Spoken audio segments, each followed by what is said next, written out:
राजस्थान में पशुधन मतलब लाखों परिवारों की जमा पूंजी। तो सरकार इसे बचाने के लिए क्या कर रही है, देखते हैं। यही पूंजी उनकी रोजी रोटी है, लेकिन ये काफी नाजुक भी है। तो पशुपालकों के सामने दिक्कतें दो हैं। एक तो वक्त पर इलाज और दूसरा पैसों के भारी नुकसान से बचना।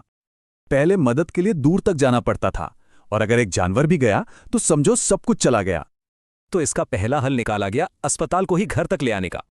मतलब ट्रेन डॉक्टर और दवाइयां अब सीधे किसान के दरवाजे पर पहुंच रहे हैं। बस इस टोल फ्री नंबर पर कॉल करना है। जैसे इंसानों के लिए 108 है, वैसे ही इनके लिए 1962। किसान को सिर्फ कॉल करके अपनी जानकारी देनी है और एक वैन सीधे उनके पते पर पहुंच जाती है। इन यूनिट्स में आम इलाज से लेकर टीके और छोटे मोटे ऑपरेशन तक सब कुछ होता है।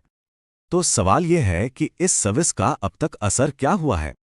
देखिए, 48 लाख जानवरों का इलाज हुआ और 12 लाख से ज्यादा किसानों को सीधा फायदा मिला है। अब आते हैं दूसरी बड़ी चुनौती पर, यानी पैसों के नुकसान से कैसे बचा जाए। ये स्कीम एक सेफ्टी नेट की तरह है। अगर जानवर की मौत हो जाए तो आर्थिक बोझ काफी कम हो जाता है।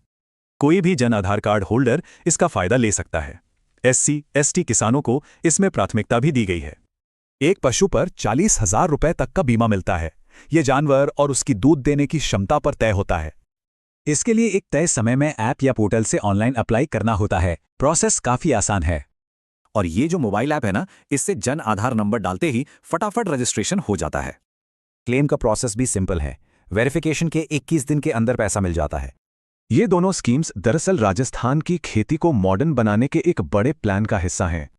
टेक्नोलॉजी से ये सर्विसेज और बेहतर हो रही हैं, जैसे वैन की GPS ट्रैकिंग या फिर चैटबॉट से मदद। इतना ही नहीं, अब तो AI की मदद से किसानों को डेटा के आधार पर सलाह भी दी जा रही है। तो जमीनी मदद और डिजिटल टेक्नोलॉजी का ये मेल ग्रामीण जिंदगी की तस्वीर को कैसे बदलेगा?